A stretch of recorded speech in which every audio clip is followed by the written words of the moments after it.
Starting off the presentation today is going to be Dr. Chetan Palmer. Chetan is based in the UK. He's the Chief Financial Officer and the Director of Operations Europe for Decernis, and he's going to be doing a brief introduction, and followed directly after him, we're going to be chatting to Dr. Karen Everstine. And she is the Senior Manager, Scientific Affairs with Decernis. And this amazing company delivers technology-enabled global risk management solutions in product development, compliance, safety, regulatory, and market access. Karen has 15 years experience in food safety and food fraud mitigation, which is obviously her topic that she's going to chat to us about. She's the technical lead for the food fraud database. That's why I told you she literally had all the information at her fingertips. And so she's going to be chatting to us about this resource that collects and standardizes food fraud data to support your vulnerability assessments in your food safety management system. She's previously held both research-based and applied roles in academia, government, and non-profit organization. She's collaborated with industry and regulatory agencies on many projects. She has her PhD and MPH from the School of Public Health in Minnesota, so she's joining us from there this morning. And her career started as a foodborne epidemiologist in the Minnesota Department of Health. So I know you're all sitting in your chairs applauding loudly for both of these amazing speakers. So without further ado, Chetan, why don't you start the webinar this afternoon, and welcome to the South African audience on behalf of Food Focus. Thank you, Linda, and also the Food Focus team. Firstly, good afternoon, everyone. Hopefully the weather over there is a little bit better than here in the UK. I'm going to just provide a 5-minute overview in terms of who we are at Decernis. So Decernis was founded in 2003. We're headquartered in the United States, and we've got operations across Europe and also have representative offices in parts of the Asia Pacific. I obviously, as Linda stated, am based in the UK and head up the European business. What do we do? So we provide software tools and systems to support the food industry, so manufacturers, ingredient suppliers, retailers, to manage their products across different markets, and currently we have active customers in over 96 countries, and we cover, or have coverage in terms of our content, in over 200 countries. Now, what we do is essentially help companies manage their risk and compliance, and it's focused on regulations around the world, and we have a unique approach to finding regulatory truth, and there are several ways in which we do that. Over the years, the Decernis team have managed to establish high-level partnerships with now 50 government agencies, and that's growing every day, and that really enables us to have a direct contact and dialogue with those government agencies around complex issues, and that may range from understanding whether a particular ingredient or product is allowed in a country, or to understand what regulatory changes are going on or about to happen before they become wider knowledge. We also have subject matter experts on staff, and Karen is one of them, and these are people who have immense knowledge and experience from industry around a particular subject matter, be it food fraud or food additives or contaminants or claims, and even in certain niche areas such as food contact, which is relevant to packaging. We also have our clients. We work with major brands already who work with us to help us understand what industry's perspective is on a particular subject or topic, and that then helps us to essentially have a dialogue with the government agencies to reach a consensus. We also supplement this with our global research experts who monitor and interpret regulatory developments around the world, and that's how we're able to cover the 200 plus countries globally. We also use technology, bizarrely, more and more to help us get the latest and greatest in terms of what's going on out there in the industry. And we have a horizon scanning platform, which I'll describe a little bit later, which essentially helps us with an early warning or an emerging, help us track emerging issues in the industry. And finally, we have an external advisory network that supports us and helps us with specific topics or with specific client-related issues.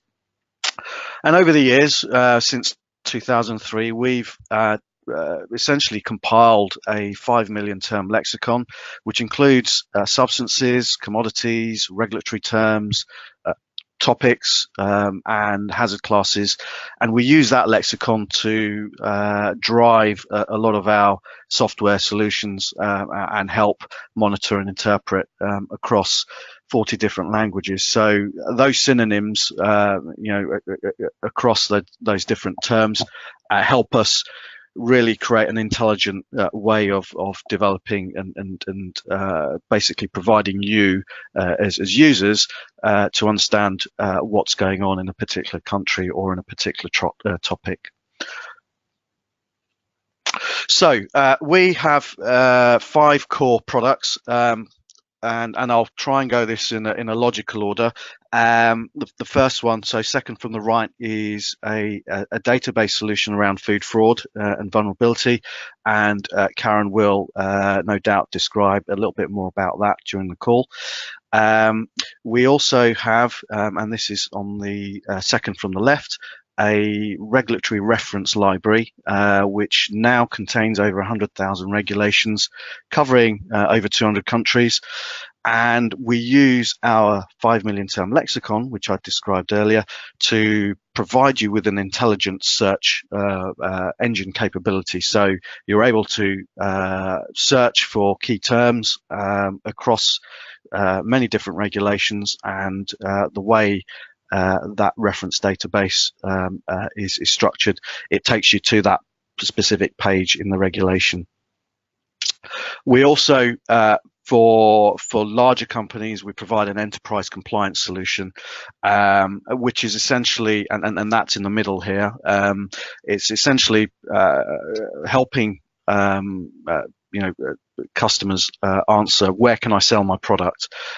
So it's really a logic-based, provides a logic-based analysis of ingredients and recipes across many different market requirements, and that is essentially pulling data values from the various different regulations that we house in the reference database to provide a quick desktop analysis of where you may potentially have issues, or where you need to address and think about perhaps reformulating your product.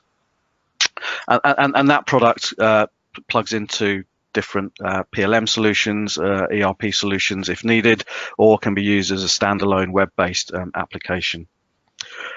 On the far left, we have, and as I intimated earlier on, we have a horizon scanning tool, which essentially is a search engine and searches thousands of different websites, so ranging from official sources, public sources, which include blogs and social media, really to track regulatory and dynamic events to help you understand what the emerging issues are. And normally this is to help understand what is around the corner. The regulations tell you what's in force now, but if there's a change that's due to happen in the next 6 to 12 months, it's essential, as you're developing new recipes or thinking about developing new recipes, that you have that in mind. And finally, on the right hand side, we have a supply chain management tool, which really helps companies manage their supply chain, and more importantly, manage the products that their suppliers are supplying. So it's a sophisticated document management and workflow solution, and there's an interactive way in which you can communicate with your suppliers to ensure you've got the necessary documents that allow you to substantiate your product. And with that, there's an intelligent questionnaire that supports and allows the manufacturer to get a better understanding of where they are in terms of risk and compliance. So in terms of our coverage, we are a company that's predominantly focused on food and beverage, but as you can probably understand, we also cover adjacent industries, and obviously food packaging is an adjacent part of the food and beverage, and actually is integral to the food and beverage sector, with obviously regulations, certainly in regions and in countries like the European Union and United States. There's becoming more and more stringent requirements on the types of materials that you can use in packaging. We also cover areas in sort of more general consumer products, so things around home care and personal care and cosmetics, as well as also looking at specialty chemicals that may be used as ingredients in, for instance, in food or in packaging or in cosmetics or other consumer product markets. And then we are expanding our scope in terms of niche areas such as natural health products, dietary supplements and vitamins, and then also looking at food and feed, which or feed and pet care markets, which is obviously complementary to the mainstream food and beverage industry. So that's all from me, and I'll hand over to my colleague Karen Everstine, who will talk to you about the about food fraud and how you can and what steps you can take to mitigate that. Thank you very much. Thanks, Chet. And I'd like to ask you a couple of questions at the end. So thank you so much for that input. It's quite mind-boggling. Karen, over to you. Thank you. And thank you very much for having me. I really appreciate the opportunity to talk about food fraud and our approach to risk mitigation. So first, I wanted to start off with some definitions. So you can see on the screen the GFSI perspective on food fraud. And the important point to note is that food fraud occurs with the motivation of economic gain. So it is a form of intentional adulteration, but it's for the purposes of making extra money. It's not designed to make people sick, and it's usually designed specifically not to be detected. Obviously, mistakes happen at times, but that is the intent, is not to be detected, because then you're basically losing out on your revenue stream. And of course, then a food fraud vulnerability, as GFSI notes, is then your susceptibility to that risk. Okay, so now we see the US FDA's definition of economically motivated adulteration. I won't focus too much on US regulatory requirements, but I did want to mention this definition and the US FDA's perspective in case any of you on the call export products to the US and need to meet Food Safety Modernization Act requirements. And you'll see again that the goal is economic gain. And we will talk more about this in a minute, but FDA's focus is really on EMA or food fraud that could result in a hazard to consumers. But really, when we're talking about what food fraud is, in short, it is the intentional misrepresentation of food for economic gain. So that's usually the kind of the short and sweet definition that we like to use. And we'll talk more about the various ways that food fraud can happen in just a minute. So why are we concerned about food fraud? It's very difficult to get good estimates on the true occurrence of fraud in foods, but one source estimated that up to 10% of the food supply could be affected. Obviously, our primary concern is public health. As illustrated by the melamine crisis that happened about 10 years ago, food fraud presents a real risk to consumers, even though the intent is not to make people ill. And the Grocery Manufacturers Association in the US estimated that one food fraud incident can result in annual business revenue loss of between 2 and 15%. And of course, food fraud also affects compliance, can cause brand damage, and can negatively affect consumer confidence. Really, all food safety stakeholders can be affected by food fraud, including industry, government, and the consumer. So let's talk about a few examples. So melamine, of course, is the most infamous example of food fraud, and that happened, it's been about 10 years now. And what happened in this case was that milk was traded in China, largely based on protein content. And melamine is a chemical that contains a high percentage of nitrogen and therefore could be added to milk supplies to artificially increase the apparent protein content of the milk, which was measured through measuring nitrogen and then a conversion factor. And this practice really became almost systemic within the milk industry in China, and it was particularly dangerous for children who were consuming infant formula as their only nutrition source. The second example I like to talk about involved white wines that were produced in Austria back in the 1980s. And there was a clever chemist who devised a method to basically ensure that they were consistently producing high quality wines for sale into the German market. And that was using a chemical called diethylene glycol, which enhanced the body and the sweetness of the wines. And when this incident was discovered, it really absolutely destroyed the Austrian wine industry, which apparently took about a decade to recover. And the interesting thing about this example is that reportedly the adulteration was first uncovered by a tax inspector who was curious about why a winery was claiming tax deductions on diethylene glycol, which is an industrial chemical. And so apparently that tax inspector wondered why this chemical was being used by a winery.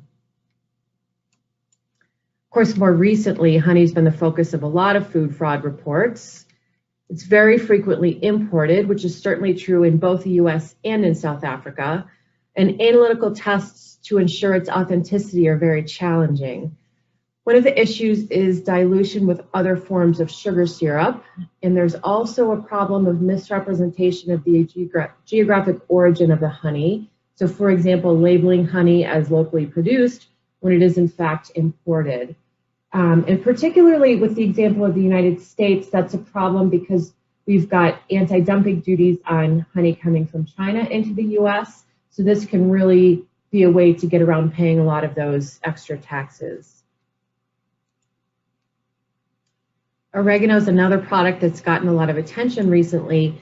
And this is mainly due to testing that was conducted as part of method development at Queen's University in Belfast, where they found that about 25% of the samples they tested were adulterated, and the levels of adulteration ranged from 30 to more than 70% in some samples. And the oregano was substituted with myrtle, sumac, and olive leaves. And finally, there are routine recalls of spices, and most notably turmeric for lead adulteration. And often, at least in the US, the regulatory agency doesn't specify the form of lead, but we have sometimes been able to get confirmation that it is actually lead chromate. And so therefore that is likely intentionally added for color. And I like to mention this example because there was also recently a study that came out where the authors investigated lead poisoning cases. So this happened in New York, and they conducted testing on spice samples collected from homes as part of those investigations. And this paper concluded that there are childhood lead poisoning cases in the US attributable to the consumption of spices that are contaminated with high levels of lead. So this is certainly a public health risk that should be cause for concern. And you can see the citation for that paper at the bottom of the screen if you're interested in looking it up.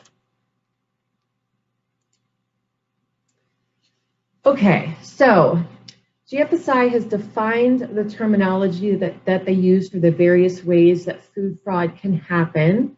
And certainly we feel that the most common is dilution or substitution. And the examples we just talked about honey, oregano, and spices would all be prone to this form of food fraud.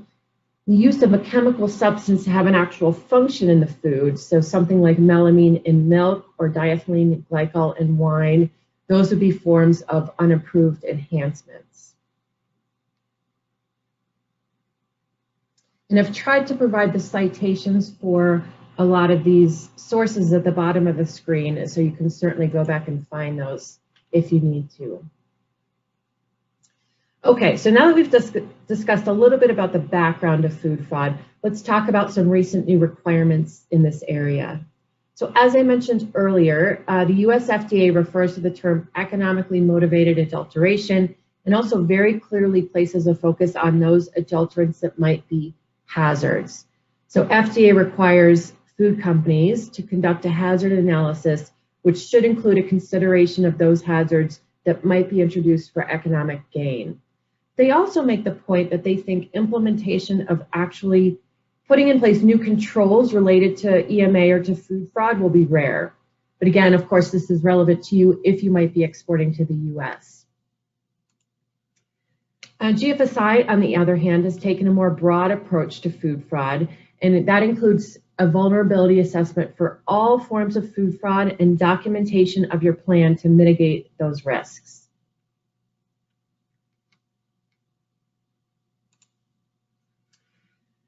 Okay, I know there's a lot of words on the screen here. I won't read them all to you, but I just wanted to put this up here so that you would have it as a reference, because GFSI makes clear that an assessment of food fraud vulnerabilities needs to go beyond a traditional hazard analysis and critical control points framework or HACCP framework, and really needs to look at applying methods that are closer to criminal investigation, which is really kind of a step forward in the food industry, I think.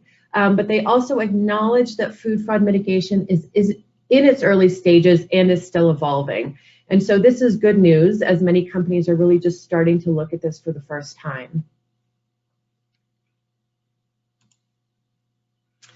Okay, so then the GFSI certified programs have started writing the requirements based on the benchmarks, some of which I just outlined briefly on the screen here.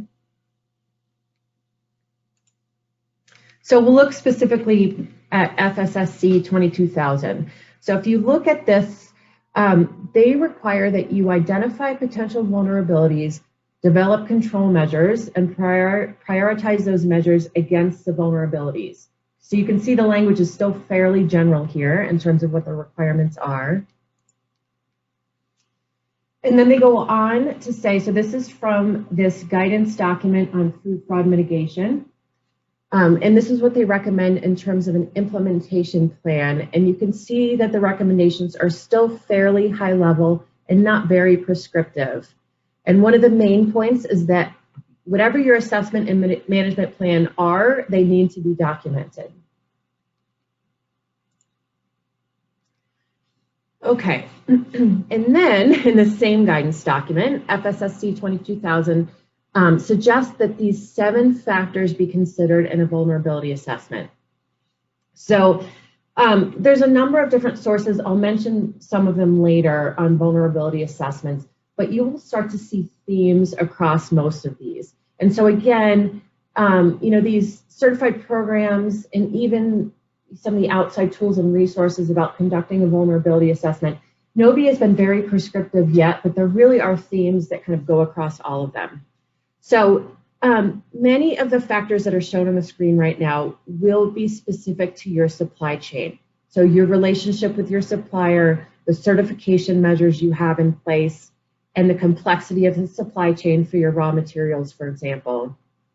But some of these factors are those that can be more generally assessed. So things like economic vulnerability, historical data certainly, and detectability of fraud in a particular ingredient. So what we do is we collect and standardize public information relevant to food fraud in a way that it is searchable, specifically to support vulnerability assessments. So one of the things that we do is we provide a service called the Food Fraud Database. This was acquired from USP last year. I actually came over to Decernis from USP I just want to mention that because some people have been familiar with what used to be the USP food fraud database, and this is in fact the same database. This database collects and standardizes public data on food fraud from many global sources so that our users can quickly access the information in support of their vulnerability assessment programs. We have many users around the world from the food industry, from regulatory agencies, and academics. And the intent of the database is to provide information on potential sources of high risk for food fraud. We are not necessarily trying to represent the true scope of food fraud. Of course, we endeavor to do that to the extent that we can, but really the idea is to basically give our users information about areas that might be higher risk. The basic idea being that you can search an ingredient. In the example we're showing here, we're using milk. You can identify all of the food fraud related adulterants associated with that ingredient, and then take it a step further to identify which of those adulterants might be potentially hazardous. So this is just a screenshot of the dashboard. The database operates in an online platform that is easily accessible and includes many functionalities. There's a faceted search screen. This might be a little small, but in case you're able to see it, you can see the different tabs up here. So there's a search screen, a dashboard screen, which can alert users to recently added information. And then we've got some graphics functions in this data analytics piece here. And users can also build their own groups of ingredients to monitor the information most relevant to them. We've got a team of analysts in the background that's dedicated to finding, standardizing, and entering this relevant information into the database. And we routinely conduct targeted searches in languages other than English. And we also have a quality control process in place to ensure that every record is reviewed by at least one other person before it is visible within the tool. Okay, so a little bit of the details of kind of how we are finding and standardizing this information. Due to the differences in the way information might be reported, we actually created 4 different record types to help our users identify the information that might be most relevant to their needs. So the primary record types are incident and inference records, these first 2 here. Incident records are documented occurrences of food fraud, and they include contextual information about when, where, who, that kind of thing. Inference records are documented information that indicates there might be an elevated risk, but there's not evidence of an actual occurrence. And we make that distinction partly because of the US FDA language around EMA and food fraud, which really sort of implies that you need to focus on things that are documented to have happened. And then we have users that want to really focus on that kind of information, what has been known to be happened, or what is known to have happened. And then we have users that want to be more broad and more proactive and want to include both of those record types.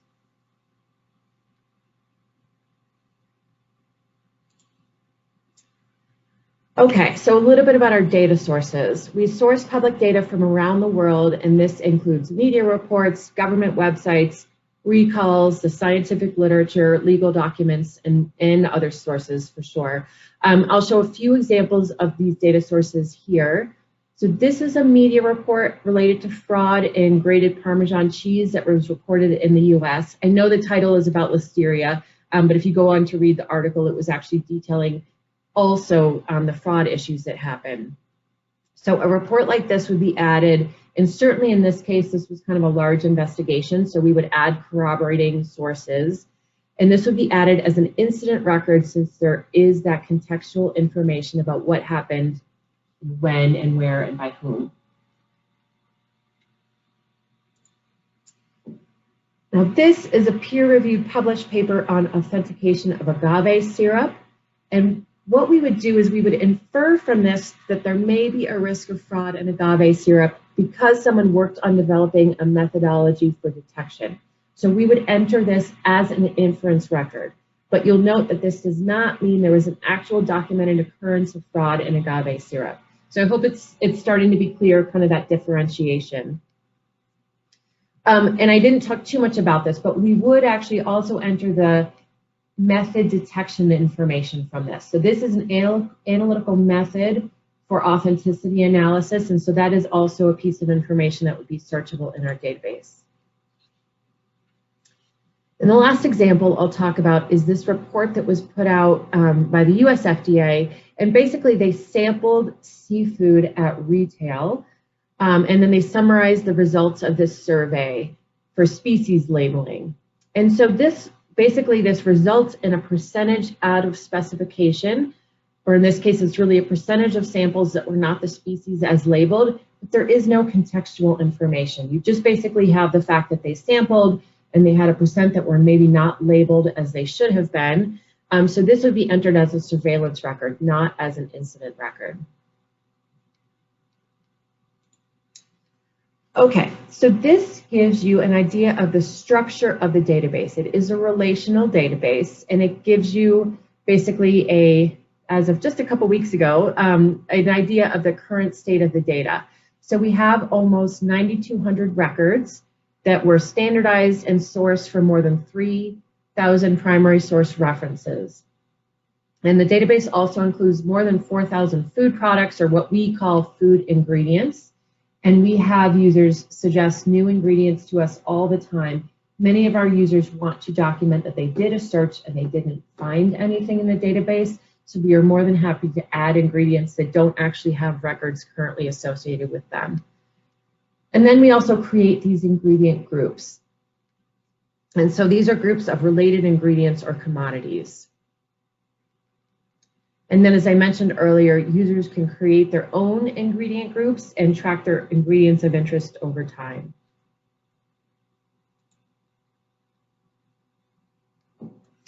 Okay, so earlier I showed you a diagram of the GFSI terminology for food fraud. These are the categories that we have created for what we call fraud types within the database. There's fairly good alignment between our terminology and that terminology that's cited by GFSI. I did a blog post about this recently that's looking more in detail exactly at that question of how our terminology aligns with the GFSI terminology. In that blog post, there's a link to it on the bottom of the screen. And again, the vast majority of fraud records that we have cataloged are dilution or substitution, which is the addition of another substance specifically intended to replace the weight or the volume of a product. So if we look overall in what's in the database, you can kind of see the breakdown of the way fraud happens with fraud types that are in the database. We do actually do some further differentiation in these categories of dilution and substitution in terms of whether they involve substituting, for example, one botanical ingredient for another or one animal ingredient for another. And so really overall, this could be dilution of a liquid ingredient such as olive oil, or it could be substitution of an entire fish fillet, for example. And the most concerning category certainly is this category of dilution or substitution with a substance that is not approved for use in food. You can see it's the fourth column from the top because this presents a possible health hazard for consumers. So this is a heat map of all the incidents in the database. Again, incidents have that contextual information, so they are the only record type that we can actually plot in a heat map like this. And this was directly exported from the database, so it's certainly something that our users can pull up anytime. And it shows a global distribution of incidents currently in the database. One of the caveats I like to mention is, just like with foodborne illness reporting, we are at the mercy of the reporting and surveillance mechanisms in place. So given the nature of food fraud, which is designed not to be detected, we cannot conclude from this that for example, fraud is rampant in the US and China and India and almost non-existent in certain other parts of the world. We do try to be as global as we can in our coverage. And we currently have 17 incidents cataloged for South Africa, just as an example.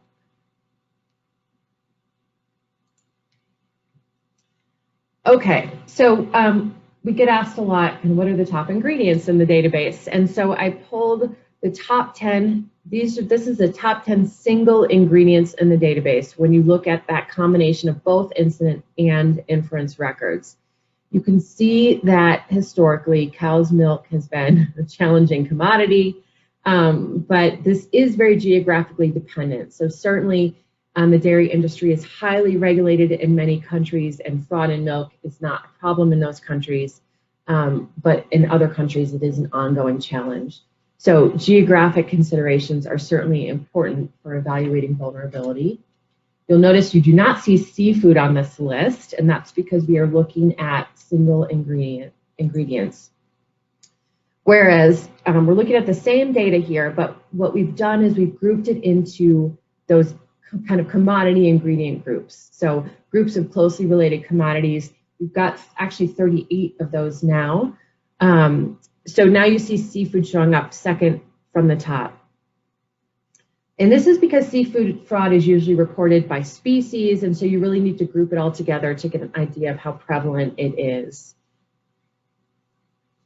Okay, I've shown you a little bit of high-level information from the database, but as a user, the idea is that you can input your ingredients and output the information that's specific only to those ingredients. So I apologize if this is a little bit small. I just wanted to pull a screenshot to just give you the idea. So I created a group of ingredients for this fictitious frozen pizza. You can sort of see it here. I call it the frozen pizza demo.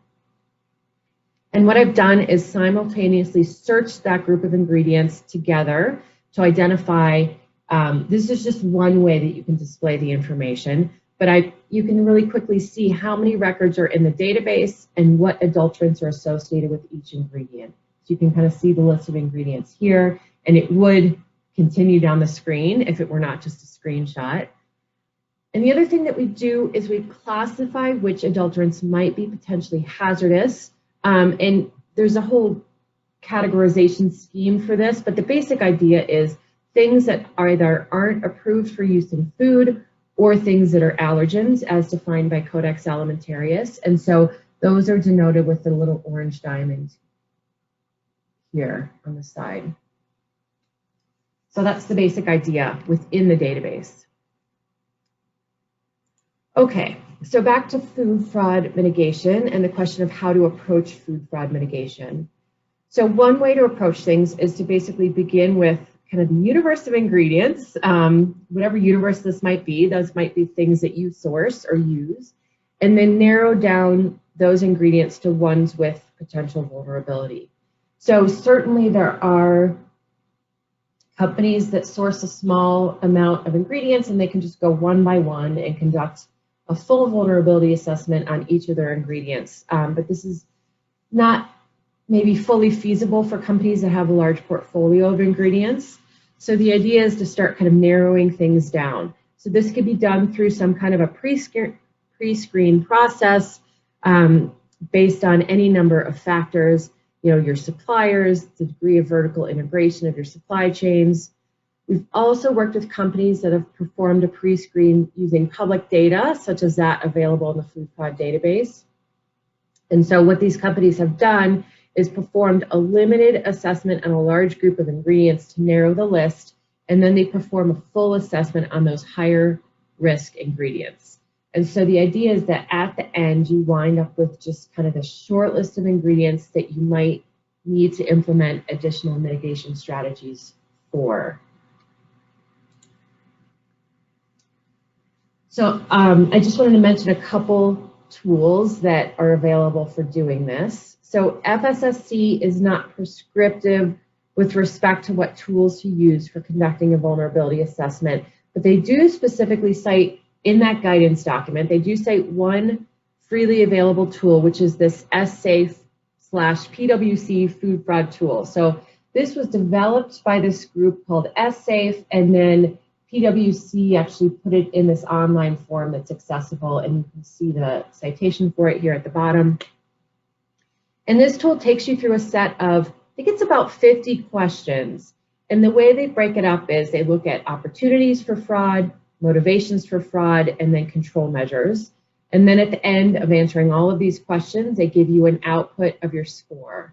And this tool actually cites the food fraud database as a source of information for answering some of the questions, and then certainly relies on user and then company specific input for some of the other questions. So I went through and just did my own, fake assessment just to kind of show what the display looks like. And the output of the tool is these spider charts. And these allow you to identify areas that you can focus on to either reduce or increase the size of the plot. So that's basically the idea. So for these red plots, opportunities and motivations for fraud, you would like the kind of the red area to be as small as possible. And I know that this is a little bit difficult to see here, but there is more granularity in terms of what you're seeing. So each one of these numbers is a question. And so you could say, go back to question number 10 and try to, that's maybe one area you would want to mitigate. And then on the control measure side, obviously you want to score as high as possible because then that means you're controlling things. Basically, the tool suggests that you can approach this assessment on an ingredient by ingredient basis, which of course then means you are answering 50 questions for each ingredient that you do. And that might be a big project, again, if you are working with a large portfolio of ingredients. Or they also suggest, again, that you can group things together and kind of conduct this assessment by groups.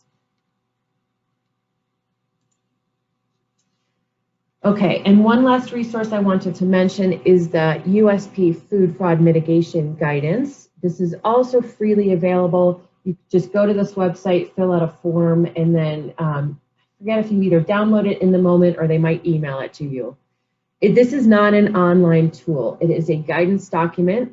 You would have to read through it, but it is actually a really great sort of general background document in general on food fraud vulnerability assessments, and certainly you could implement a plan based on it.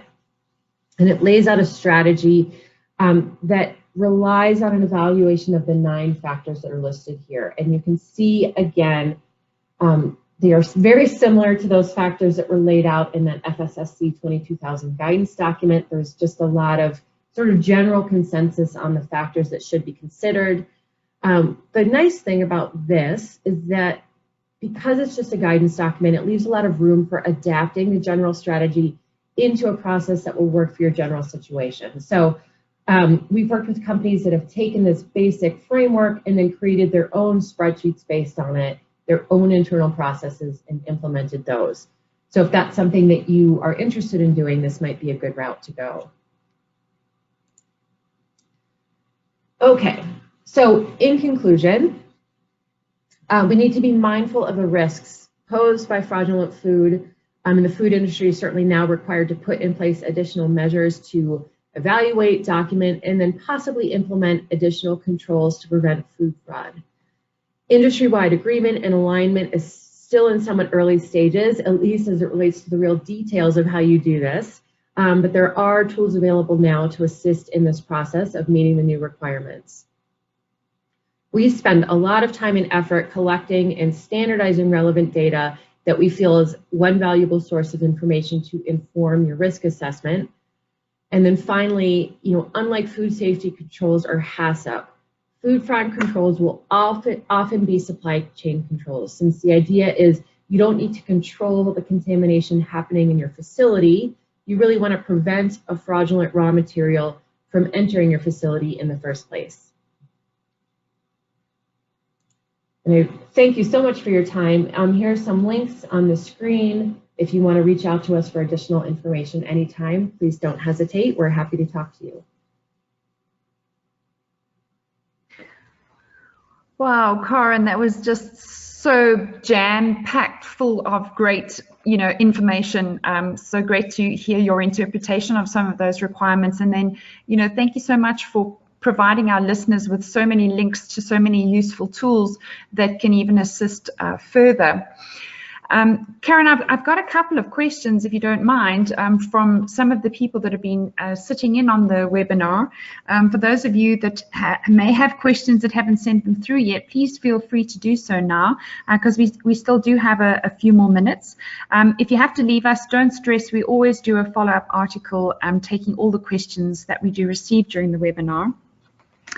I think, my company does have a lot of ingredients. So we've got a question like that. We've got 300 different ingredients related to the products that we formulate. How do we even start? It seems like it's such an overwhelming task. What would you suggest? Right. So I did mention this briefly, but just to talk a little bit more about that. The idea is to find a logical way to reduce your overall workload. And you want to allow yourself the ability to focus on those really high risk or high priority raw materials. So, certainly the way we have approached it in the database is to focus on commodity groups. So dairy, spices, oils, produce. That's certainly one way to approach it, since it is reasonable to basically think that commodity groups will have sort of similar risk profile. But the other thing that we've seen companies do is to build groups around suppliers. So maybe those suppliers that you have kind of a long and trustworthy relationship with, they don't have a history of food safety problems or food fraud related problems, those could sort of go in the, the overall lower risk bucket from the beginning. And really there's various ways to group your raw materials, and you'll just have to decide what makes sense for the particular materials you source. But that's basically what we've seen so far, is you kind of have to find a way to sort of group things together and then deal with those groups. I think that makes perfect sense, and I think at the end of the day, the company, does have the best information in that regard, provided they've implemented their food safety management system properly. And so, we would need to start with that as something, because something's going to be better than nothing in terms of your food fraud system. We have a question specifically in relation to overseas suppliers. So, we are, bringing in a number of ingredients, as I'm sure the rest of the world is, from China. And we're looking at your heat map. We definitely noted that there have been some issues in that sort of part of the world. But if you have, for example, some ingredients that are coming from a local supplier and then also an overseas supplier, the same ingredient, would that necessarily always indicate that there would be a higher risk related to, Chinese imports? How should we go about, considering geographical locations? Right, that is actually a very, very good question. It's a little bit of a challenging one to answer. I guess what I would say is, you really want to look at the combination of ingredient and geographic origin. So, milk is a good example, and I can at least cite the U.S. example and see if it's similar for South Africa. But in the United States, we don't tend to be importing milk from China, because we produce so much locally that tends to be locally sourced. And so you're kind of looking at that ingredient and geographic origin combination. But if you look at something like honey, which we talked about earlier, and I think is really a challenge kind of globally, I think the idea is, if you are sourcing honey and you know it is imported, in my opinion, I would think you would want to put some extra measures in place. So I think it depends a little bit on what the ingredient is. So not to say that everything imported is higher risk necessarily, but I would say look at that kind of that ingredient in country combination. The other example I want to cite is fish or seafood, because what tends to happen with seafood is that it is imported and everything is fine, and then that's sort of a further along in the supply chain issue. So the fraud happens kind of at retail, or maybe right before retail. It's mislabeled as something else, and then it can be sold for a higher price. So again, it'll depend a little bit on the specifics, but I would say in some instances you are going to want to put in extra controls for things that are imported. Honey, spices is a tough one. Again, depending on where you are in the world, you can't necessarily grow those spices because they only grow in a particular particular section of the world. And so I think that there's some high priority ingredients that you probably want to put in extra control measures for, and especially given the geographic origin. I mean, in this particular question that we've had, we're now talking about an ingredient, like citric acid. So it's not something that we have, a local supply of. We're very dependent on citric acid coming in from China. And we've also found that just by asking for a certificate of analysis, or a certificate of conformance for the batch, that doesn't necessarily give you any additional measure of confidence that there hasn't been some adulteration. Would you then suggest the company should take responsibility for additional testing themselves to ensure that the purity is as per what they were led to believe when they bought it? Right. So that's a good question. And again, I do think it will depend somewhat on the ingredient. I don't know that, for example, in the database, that there's many records of citric acid adulteration, if any, which is good news. I think a lot of times those sort of single chemical constituents are at a little bit less risk unless you have label attributes associated with them. So naturally produced, organic, certainly those always sort of bump things up. We recognize that testing is not always the answer and that it's not always feasible. But if it's something that you're worried about, certainly, sending things out to a third-party lab occasionally to verify the quality is certainly an option.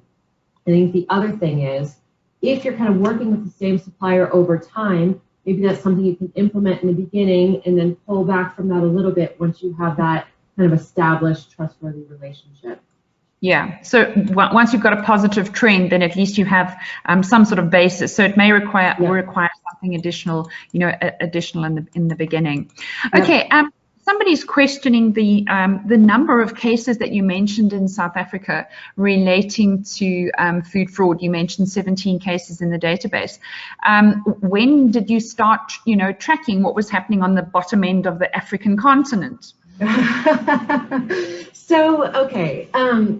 question. The database, our default is to kind of go back to 1980.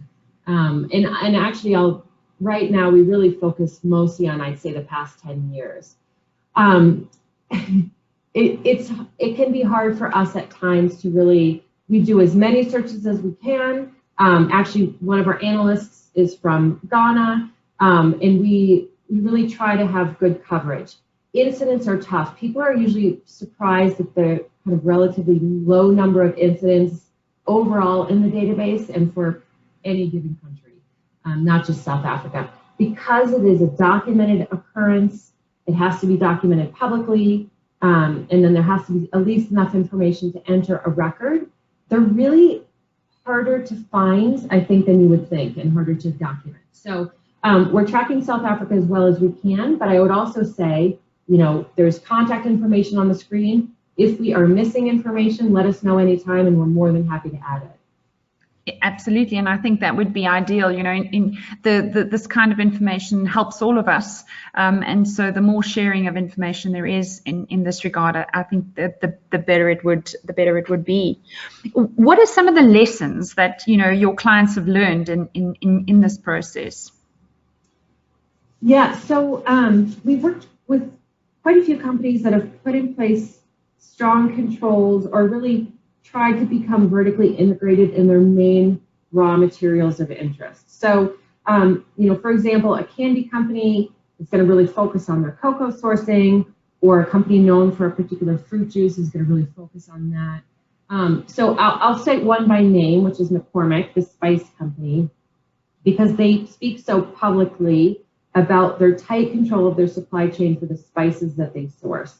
And they've also indicated that to the extent possible, they source those raw materials in a whole form, and they do the grinding themselves. So I know that that's not going to be possible, for all companies, and they are a very large company.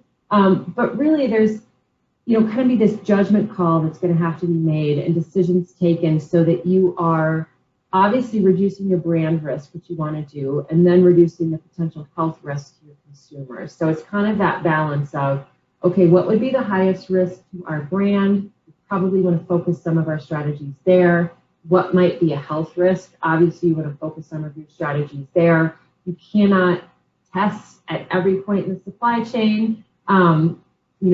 Clearly that's not going to be possible from a budget perspective. So it's just that matter of kind of using your judgment and making some of those kind of balancing things out so that you're reducing your overall risk in the most cost-effective way possible. And obviously, in terms of FSSC 22000 specifically, all the GFSI standards for that matter, the focus is really on using this process to identify ingredients that have a food safety implication. So, no one wants to be ripped off, paying for something that you're not getting, but really it's the intention of the standards currently is to try and ensure that food fraud doesn't become a food safety risk. Exactly. And that's obviously where we should be, focusing our efforts. Last question, and I think it's obviously, critical in terms of the presentation that we've had. And Chetan, maybe you'd like to comment as well. The food fraud database, is it now available in South Africa? Is it something that, we could start using? Yes, it's available online. You can purchase it online through our website. If you go to www.foodfraud.org, as shown on the screen, then that will take you through to a web shop where you can purchase a subscription through there, and I believe you'll be sharing a discount code with the attendees today in order to facilitate that. So that's easy. If you want a proper demo, you can sign up for a demo as well, which will be a live demo with people who are trained to navigate, help you navigate through the system. So that's also possible, or if you want to do that before you buy. So there's various ways and means, or alternatively, if you're struggling with that, just contact us at info@decernis.com, and we can help you. Super, thank you so much. Well, thank you very much for sharing the information with us today. Karen, Chetan, thank you for your time. I'd love to spend a lot more time chatting about your ideas in terms of mitigation strategies, because I do think that's the next thing. Now that we know what the problems are, what do we do about it? And maybe we can pick that up in a follow-up article. We thank you for getting up so early this morning, Karen, so that you could be with our South African audience. We're very thankful to Eskom that we still have power and we never had any connectivity issues. Thank you to all of you that attended the webinar today. Look out for our email alerting you to the fact that the recording will be available, and also look out for our email. We will be sending you through the promotional code from Decernis for the database. So thanks very much. Oh, try that again. Thanks very much, everybody, and enjoy the rest of your afternoon.